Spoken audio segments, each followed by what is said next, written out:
Tempo do Advento, primeira semana, quinta-feira. Tema 5. Veio cumprir a vontade do Pai. Pontos a meditar. 1. Identificar a nossa vontade com a de Deus. Como é que Ele nos manifesta a sua vontade? Vontade de Deus e santidade. 2. Outros modos de a vontade de Deus se manifestar na nossa vida. A obediência. Imitar a Jesus no seu ardente desejo de cumprir a vontade de seu Pai Deus. Humildade. 3. Cumprir a vontade de Deus nos momentos em que custa ou é ingrata ou difícil. Pelo sinal da Santa Cruz, livrai-nos Deus, nosso Senhor, dos nossos inimigos. Em nome do Pai, do Filho e do Espírito Santo. Amém. Meu Senhor e meu Deus, creio firmemente que estás aqui, que me vês e que me ouves. Adoro-te com profunda reverência. Peço-te perdão dos meus pecados e graça para fazer com fruto este tempo de oração. Minha Mãe Imaculada, São José, meu Pai e Senhor, meu anjo da guarda, intercedei por mim.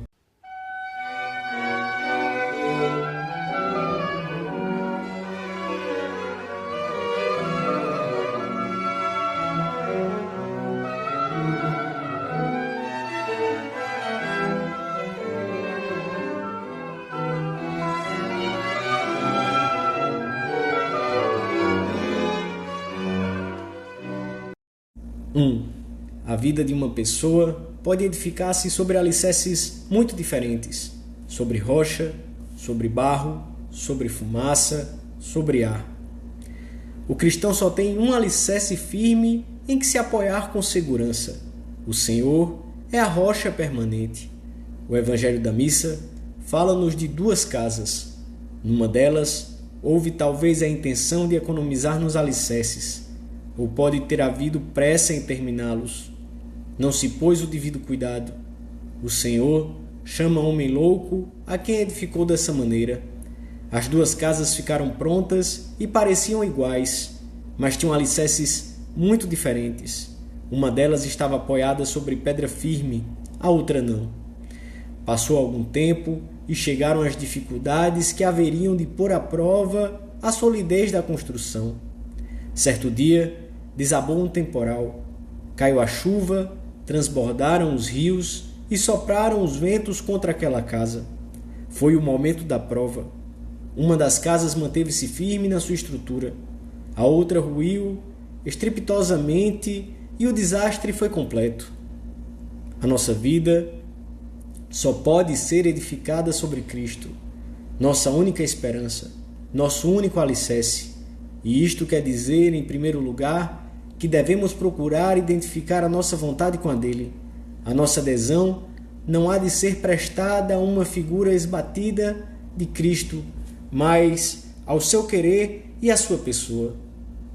Nem todo aquele que diz Senhor, Senhor, entrará no reino dos céus, mas aquele que cumpre a vontade de meu Pai que está nos céus.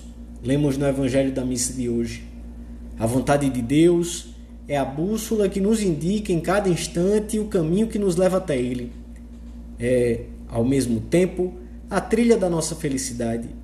Que grande alegria há de ser a nossa, se pudermos dizer no final dos nossos dias: procurei sempre conhecer e seguir em tudo a vontade de Deus.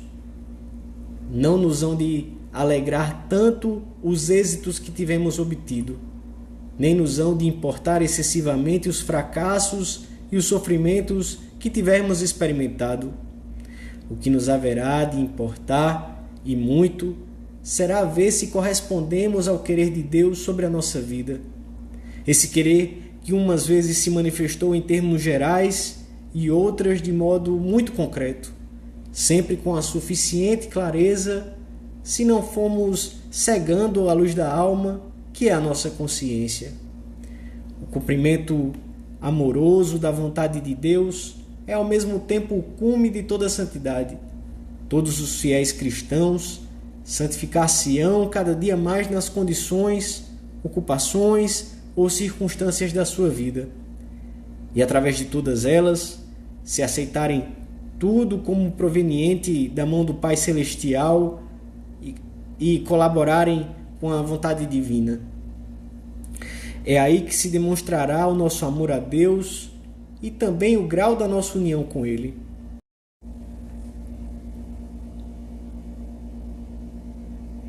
Dois, o Senhor manifesta-nos a sua vontade não só através dos mandamentos de Deus e da Igreja, e das obrigações próprias da nossa vocação e estado de vida, mas também através das pessoas a quem devemos obediência e dos conselhos que recebemos de quem orienta nossa alma. O fundamento último da obediência não está nas qualidades, inteligência, personalidade, experiência, idade, de quem manda. Jesus superava infinitamente Maria e José, era Deus e, no entanto, obedecia-lhes. Mais ainda, Jesus Cristo, cumprindo a vontade do Pai, inaugurou na terra o reino dos céus, revelou-nos o seu mistério e realizou a redenção por meio da sua obediência.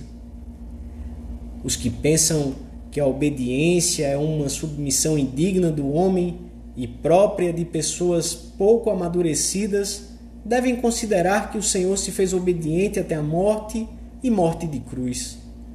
Cristo obedece por amor para cumprir a vontade de seu Pai. Este é o sentido da obediência cristã, tanto da que se deve a Deus, aos seus mandamentos e à Igreja, como da que se deve aos pais e aos que de um modo ou de outro têm autoridade sobre nós na nossa vida profissional, social, etc. Cada uma na sua ordem.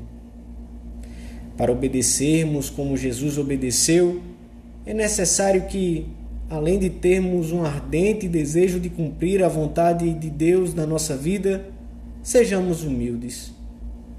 Não há lugar para o espírito de obediência numa alma dominada pela soberba. Só o humilde aceita com gosto outro critério diferente do seu, o de Deus, e a ele ajusta os seus atos. Quem não for humilde rejeitará abertamente as indicações que lhe forem dadas ou as aceitará externamente, mas sem lhes reservar um espaço real no seu coração, porque a submeterá à discussão crítica e a limitações e perderá o sentido sobrenatural próprio da obediência. Estejamos precavidos, portanto, visto que a nossa tendência para o egoísmo não morre e a tentação pode insinuar-se de muitas maneiras. Deus exige que, ao obedecer, ponhamos em movimento a fé, porque sua vontade não se manifesta com aparato ruidoso. Às vezes, o Senhor sugere o seu querer como que em voz baixa, lá no fundo da consciência, e é necessário escutarmos atentamente para sabermos distinguir essa voz e ser-lhe fiéis. Mas, muitas vezes, fala-nos através de outros homens e pode acontecer que, à vista dos defeitos dessas pessoas, ou pensando que não estão bem informadas, que talvez não tenham entendido todos os dados do problema, surja como que um convite para não obedecer.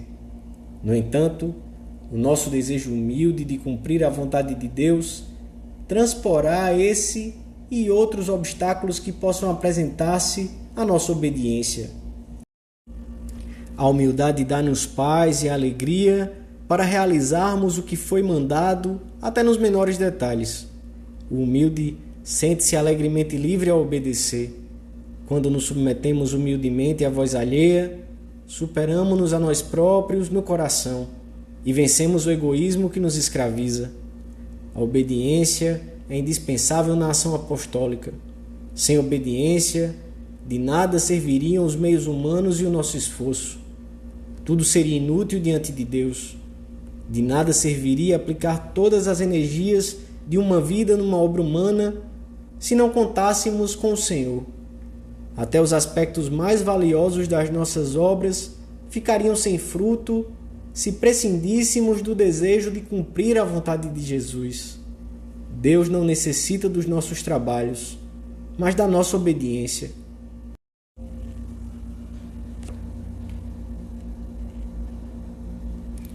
Três, A vontade de Deus manifesta-se também nas coisas que Ele permite e que não sucedem como esperávamos ou até são totalmente contrárias ao que desejávamos ou havíamos pedido com insistência na oração. É esse o momento de intensificarmos a nossa oração e de fixarmos mais os olhos em Jesus Cristo, especialmente quando os acontecimentos se revestem de particular dureza e dificuldade. A doença, a morte de um ser querido, a dor dos que mais amamos, o Senhor fará com que nos unamos à sua oração. Não se faça como eu quero, Pai, mas como tu queres. Não se faça a minha vontade, mas a tua. Ele quis compartilhar conosco até mesmo aquilo que às vezes a dor tem de injusto e de incompreensível, mas também nos ensinou a obedecer até a morte e morte de cruz.